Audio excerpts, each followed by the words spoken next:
Good morning, everyone. Hello, hello. Happy Saturday morning for me. Let me make sure we're streaming on all channels. Let me get us going. Let's see.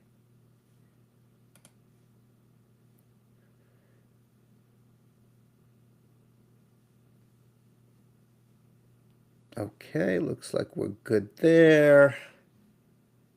Next order of business, let's see. So it is a chilly start to the morning here. We've been really kind of blessed with really nice weather for late September, early October. Um, but yeah, let's see here. Want to get going. Make sure we're streaming. Okay, we are. So let me grab this. Pop it in here.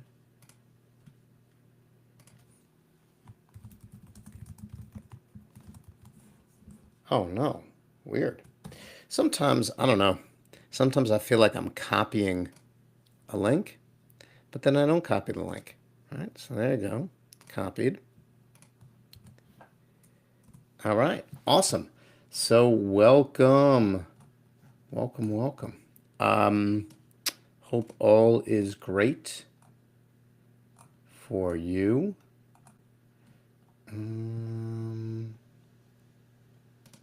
Yeah. And everything is awesome for me. We've got a crazy UFC card tonight, and I'm excited to talking about my picks and running you through our Spredict app and how it's used and what you can do with it. And then I'll share my picks, what I'm looking forward to for this UFC. And yeah, let's have some fun. But what an amazing um, what an amazing card we've got here. You know, set and ready to go. It's just fantastic, right? UFC did an amazing job putting together such a significantly powerful set of fights. So, hi, my name's Fred Endy. I'm one of the founders of Spredict. Spredict is a innovative predictive gaming platform. We're built around three main structural designs. One of them is innovative design in gameplay. So instead of just picking the winner in a given, in this case, UFC fight, we add in different elements that build in components of game theory and provide a greater opportunity to play differently and have more fun while playing. Spredict is also built around a subscription service, right? So the idea is instead of making predictions on every single event or category that you want to participate in, which can be incredibly expensive and also really tiring, you pay a monthly fee to use Spredict. And that gives you access to different sports and game modes that we have set up. Just enjoying some tea.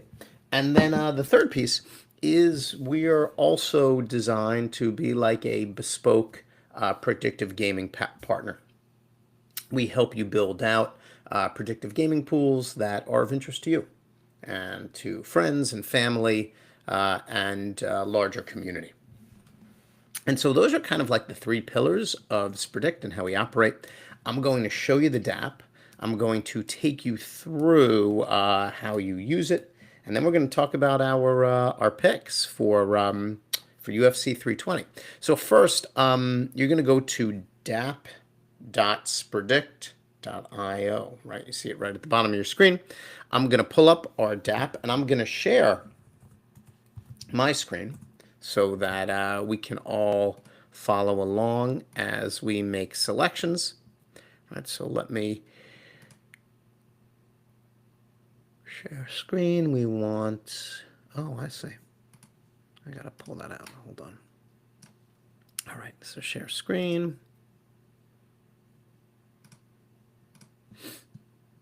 I'll open up our Spredict window. I can find it. Here it is. There we go. All right, window, perfect.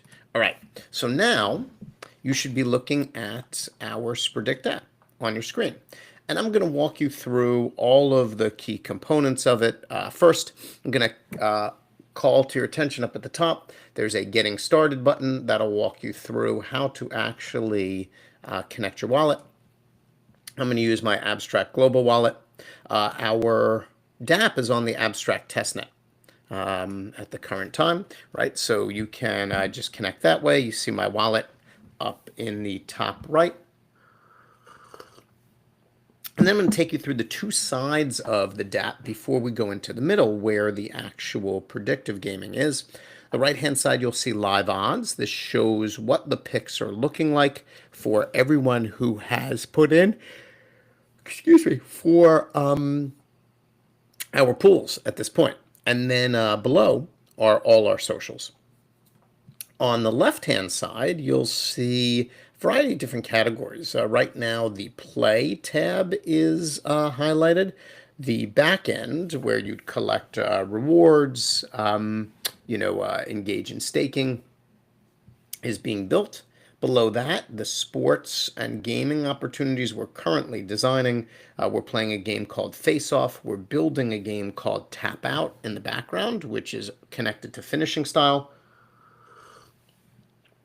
Then you'll see that we're building out Formula One element. Max, co-founder, is a huge Formula One fan. And then we're also creating the structure for crypto, market cap, and price prediction pools. Below that is where you would check your rewards during your Spredict Pass season. And at the bottom, okay, you'll see where it says get your Spredict Pass. And the Spredict Pass is how you will end up paying for your monthly subscription to use Spredict. In the center is where the game is actually located. You'll see a countdown clock for how long you have to make your picks, a button where you can learn a little bit about the current game that you're playing, and then our live event is where we'll make our picks. Past results, which is being developed, will show you how you've done on past picks. And then the leaderboard is tied to the Spredict Pass. And that is where, if you purchase a Spredict Pass, you'll be able to compete for points towards our leaderboard and towards winning prizes for that given month. Just to let everyone know, there will always be a free element to Spredict. You'll be able to play at no cost at any time. And the only difference will be that some of your games and usage will be limited just because our subscription purchasers have access to more within our DApp. So that's basically kind of like the quick look at our DApp. There it is again on the bottom of your screen. Right, there are 4 pools that are set up for us to take a look at, which we will discuss shortly. And yeah, there we go. So what do you say? Should we dive in? Let's do it. And why don't we start on the bottom? First of all, so this takes place at the T-Mobile Arena in Las Vegas. I've really enjoyed UFC cards in the past, right? The fight nights are great for me because I get introduced to a lot of fighters. And I think they're a lot of fun because a lot of times I don't know who some of the people stepping into the octagon are. So it's a great way for me to increase my awareness. UFC has been doing a fantastic job in crafting, in my opinion, their UFC main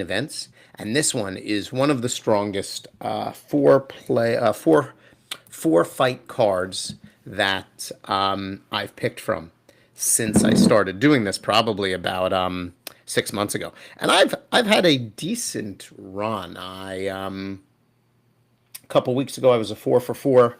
Then I had a really crappy week. I was a 0 for 4, which was horrible. Last week I was 3 for 4. I make my picks. I create a 4 pick parlay. I'm up now at $10 every time. I think I'm up about $400 on my wins. So not bad so far, right? So let's work our way through, right? And we'll start with our middleweight fight. You'll find that down towards the bottom of our screen. And again, right, let me just give you that link so you can get on and get set to make your picks as well. So this is a middleweight fight, right? We've got Abbas Magomedov, right? He's 28-6-1. He's from Germany, and Joe Pyfer, 14-3 of the U.S. Right? So Pyfer, a shorter career as compared to Magomedov, right? He's also 6 years younger. He's 29 to Magomedov's 35. And it should be noted that Pyfer also has a slightly shorter reach, 75 inches compared to 78 inches for Magomedov.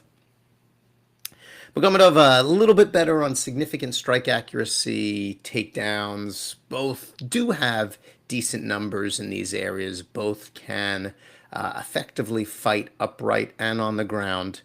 Pyfer is favored at 250 for this fight. Magomedov has won his last 3 fights, most recently in April. Pyfer is 4 of his last 5, beat Kevin Gastelum in June, knockout of Barrialt before that, submission of Al Hassan earlier. Oh, just to note, so Magomedov has won his last 3 fights and then lost the previous 2, one of them being a knockout from Sean Strickland. Pyfer lost 1 fight in 2024, but has looked fantastic, right? Really looked good. Strong skills, very, very hard hits, very versatile in his finishing style. I think both of these fighters have significant skill sets. I love Magomedov's kind of like veteran status in the UFC. I do think both are skilled, both deserve a space on this card. I do think Pyfer takes this win. I do think at this point in time, Pyfer is in a very different place in the middleweight category than Magomedov does. I think this is a win that Pyfer can take, really starts to move him up into the rankings, show him as a middleweight rising star, and continue to let people know that this is a guy that they should be watching, right? So I'm going to lock in my pick for Pyfer. So let me pull up the DAP.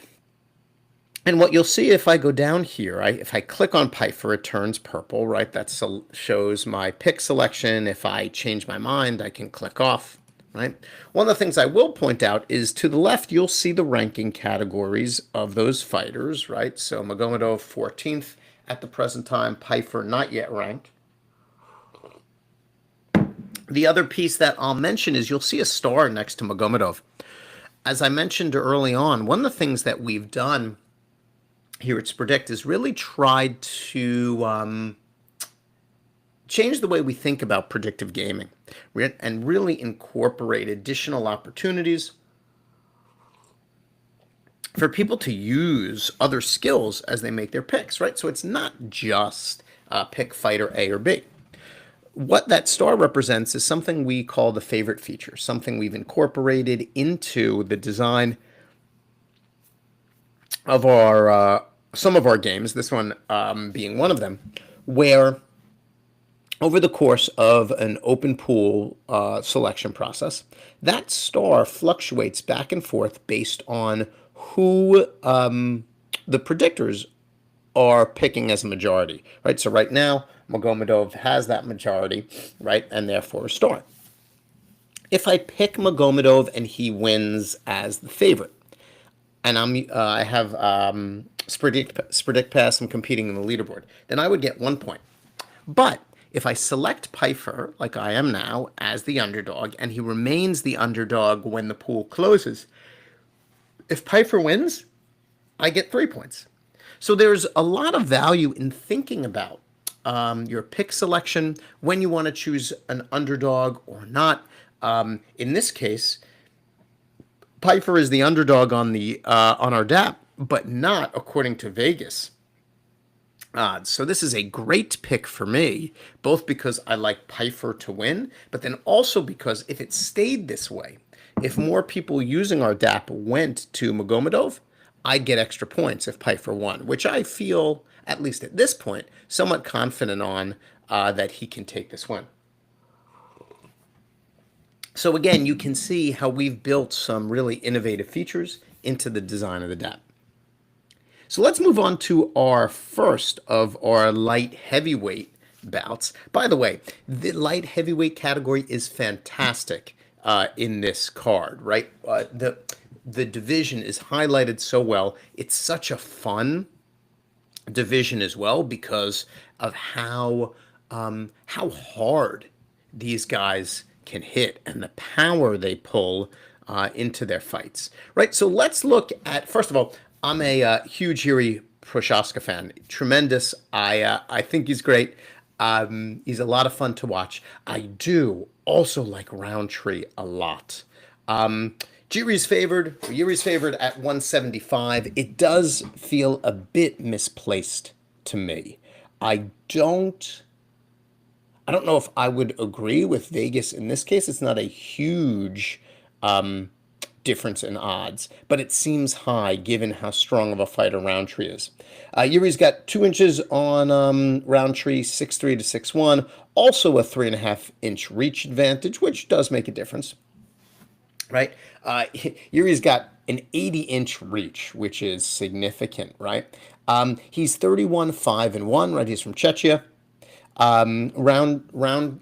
Roundtree is 15-6-0. Okay, so Yuri's had a fantastic career. Right, Roundtree too.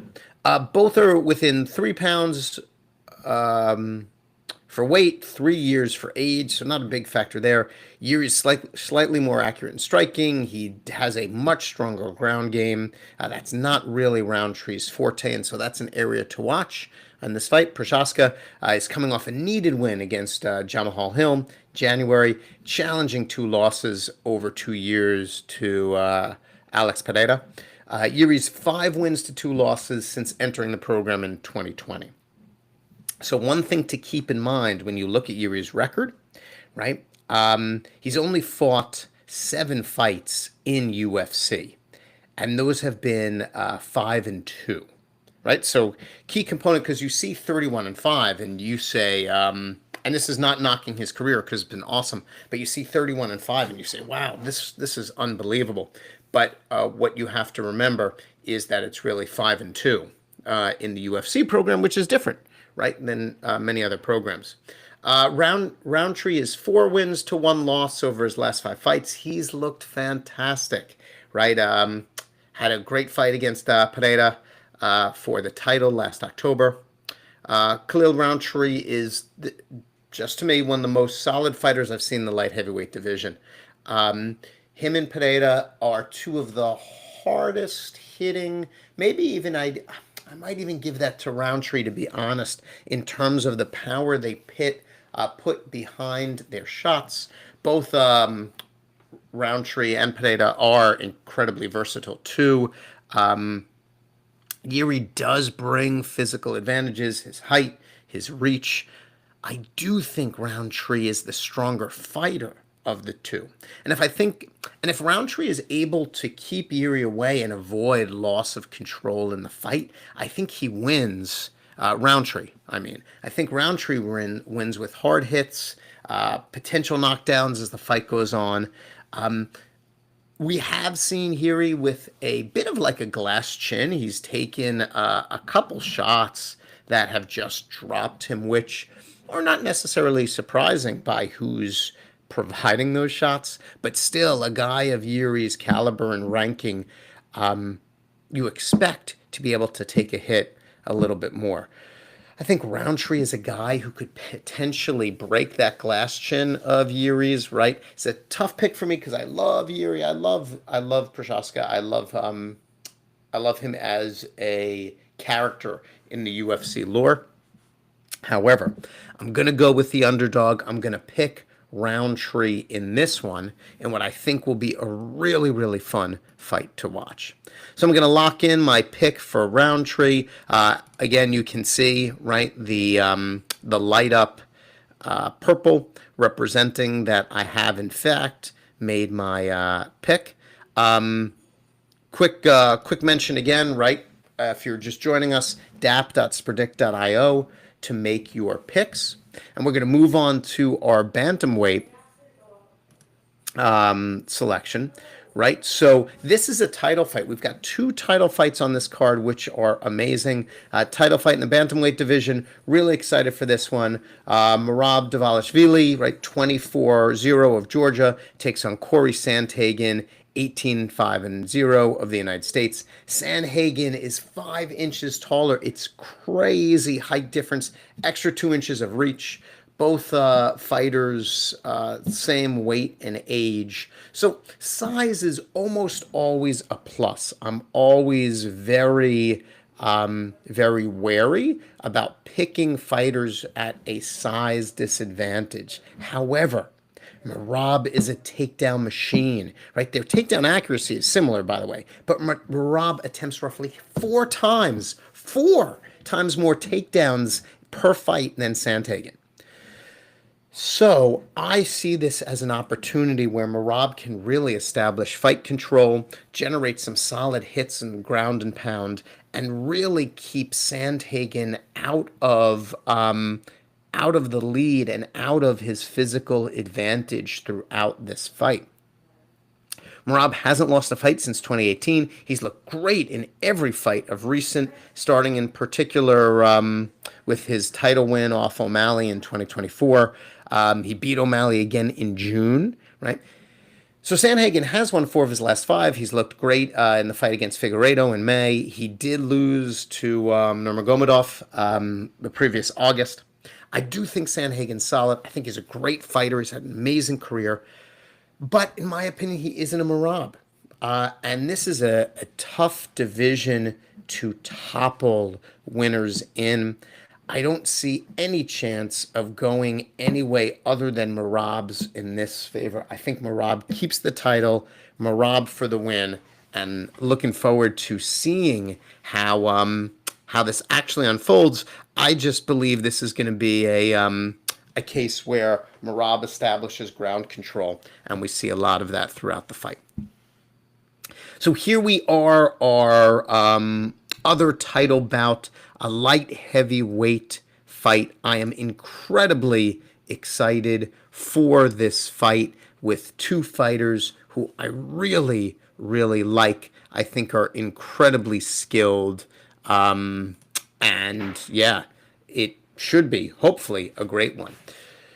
So, Ankalaev is 21-1-1. He's from Russia. Pereira is, a amazing fighter who we've seen a lot from. This is their second fight, right? The second time they've come together to battle, and stands to be a great one. You might recall that Ankalaev had basically shared that he thinks Pereira is scared, of him, and really uh, doesn't have the intensity to go up and um, and fight him. Right now, Pereira's 12-3 from Brazil, right, and so not the same number of fights as Ankalaev has had, but still incredibly skilled, versatile title holder, right? Pereira has 4 inches of additional reach, right? An inch higher. Pereira is also 38 years old, right? Ankalaev 33. So huge, huge factor. Both are great from the significant strike side. Neither really loves the ground game, right? Both are really strategic strikers and upright fighters. Ankalaev beat Pereira for the title in March, right? And a lot of great punching and kicking in that fight, a lot of strategy. Pereira did take the defensive position for a good portion of the fight, and that's where Ankalaev's comments come from. Ankalaev's a real beast of a light heavyweight. He moves well, he hits hard, he's very strategic in his thinking. He's got like a stamina of a cyborg, this guy, right? Has not lost a fight since 2018. Right? That was 14 fights ago. He is a knockdown boss, go the distance against anybody. It's hard to imagine a fighter being able to take full advantage of him. And that's why he's favored at 250, Pereira has been a longtime champ. He caught the title in 2022, lost it to the GOAT, right, Adesanya, and picked it back up in 2023 until he fought Ankalaev in March. And prior to that fight, he had knocked out his 4 previous opponents, right? So, guy is also a beast. The challenge for Alex will be if he's able to utilize his reach effectively and strategize throughout the fight and go on the offensive, right? That was a significant challenge for him, allowing Ankalaev to land a number of really great shots and turning the tide of the fight when they last met. This is a tough pick for me. I love both fighters. I do. I love Pereira's agility, his versatility, how hard he hits. I think Ankalaev is incredibly intense. His persistence, passion, his ability to take shots. And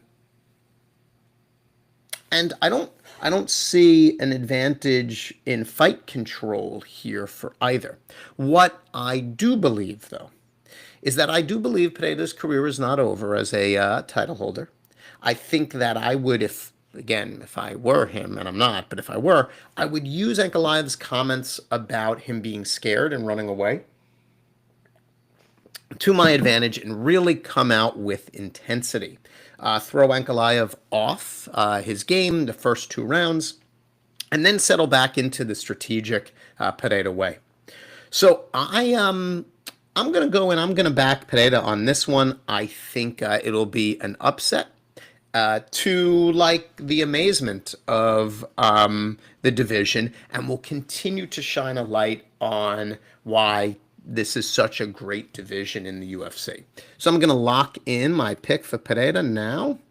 And so now I've got all 4 picks locked, right? I've got Pereira, Dvalishvili, Roundtree, and Pfeiffer. And what you'll see, right, like, so if I click off Pfeiffer, that little validate disappears. If I click on him, I get a validate your prediction, right? So I click that. Brings up a little wallet dialog box. I'm going to approve it, right? I get a transaction complete note. And then if I refresh the screen, right, my pick should be popped. My pick should come up locked in, right? I should see the purple from my pick. You see that, right? It says relax, your prediction is validated, and now I can't change anything. I am locked and ready for this UFC. So there you go. That's a little bit of the Spredict design. It's a look at our DApp, right? Again, visit our DApp, make your picks, dap.spredict.io. I'm going to lock in my parlay, post on X what my picks are, and see how I do. Wish you good luck for this UFC 320. Great picking, enjoyable fights, and a wonderful weekend.